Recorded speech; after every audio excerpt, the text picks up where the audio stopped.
Hi, I'm Chris. And I'm Matt. Welcome to Roleplay Chat. We're two game masters who can't stop talking about role-playing games. Careful when naming your characters.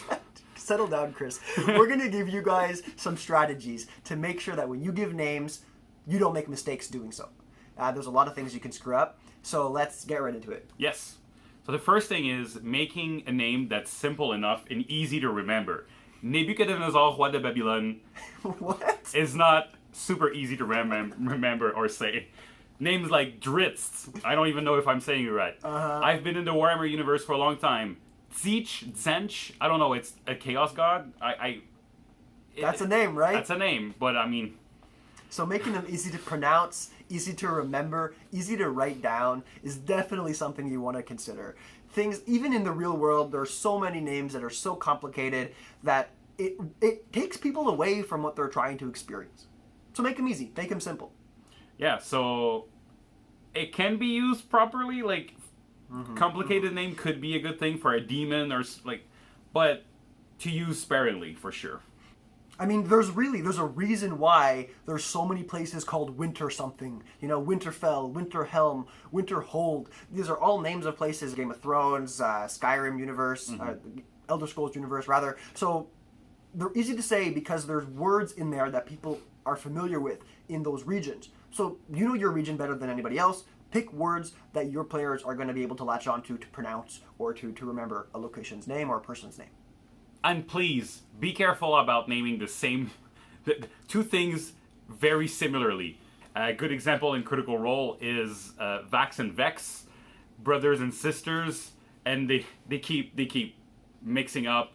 Even the characters are sometimes calling the wrong name, and so be careful. Another example of this in popular culture is in Game of Thrones.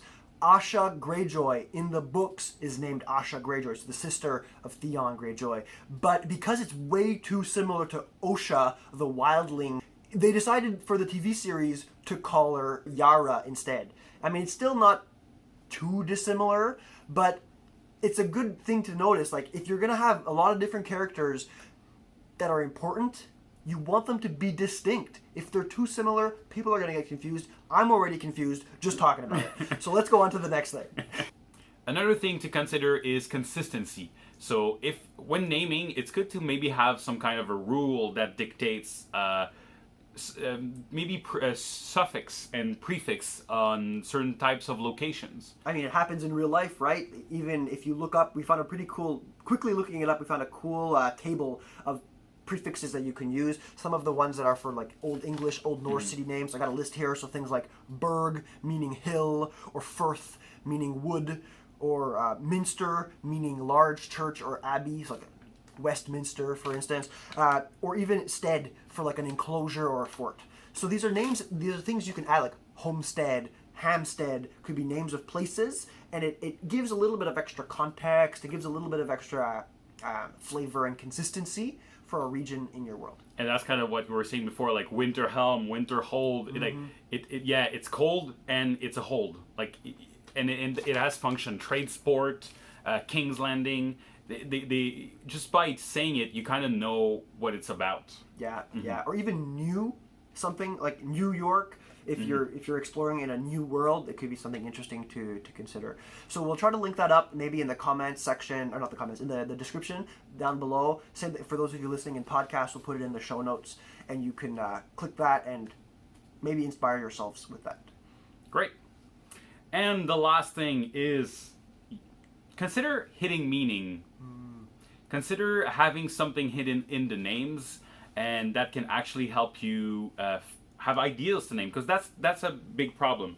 And obviously we kind of like, we didn't mention it, but an obvious thing is to have a list of name when you're gonna run, but these are the things you need to consider while making that list of name. Yeah, so maybe you can talk a little bit about the hidden meaning behind names. Before that, I'm going to give you guys my hot take, and it's that I hate randomly generated names. You can tell me in the comment section down below why you think I'm wrong, but that was my clickbait for today.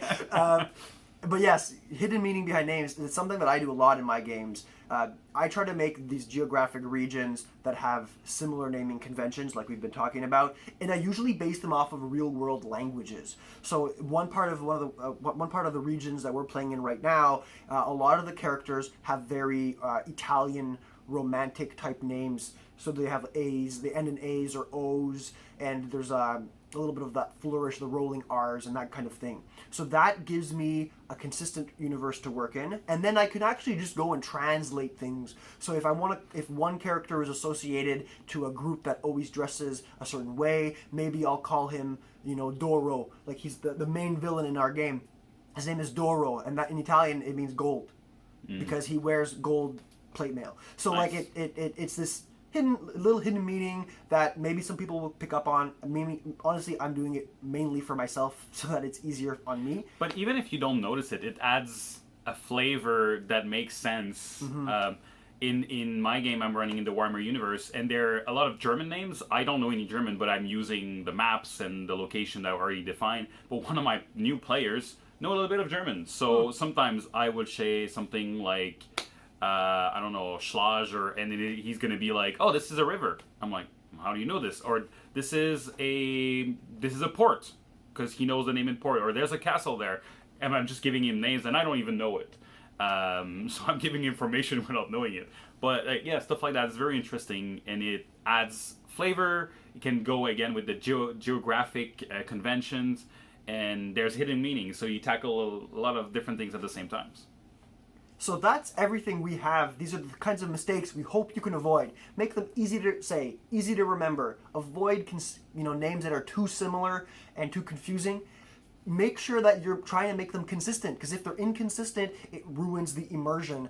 And give them a little bit of meaning. Add this flavor, add this geographic meaning and consistency, and you're probably going to get a whole lot more out of your names. But there's also things you can do to, really pull out the hidden potential of names. So you can click the video that we filmed last week, give it a shot, give it a listen. If you're listening on podcast, we're probably going to smush these together anyway. If you have other things you want to talk to us about, you can always reach out to us. You can do so by contacting us on Twitter. That's at roll_play_chat. Or we have an email. That's contactroleplaychat@gmail.com. Feel free to also comment down below if you have things about names that you wanted to bring forward. Click like, click subscribe, and click the bell icon if you enjoy our content. And we hope to talk to you guys again soon. That's everything for names, isn't it, Chris? It is, Matt. Let's call it a chat.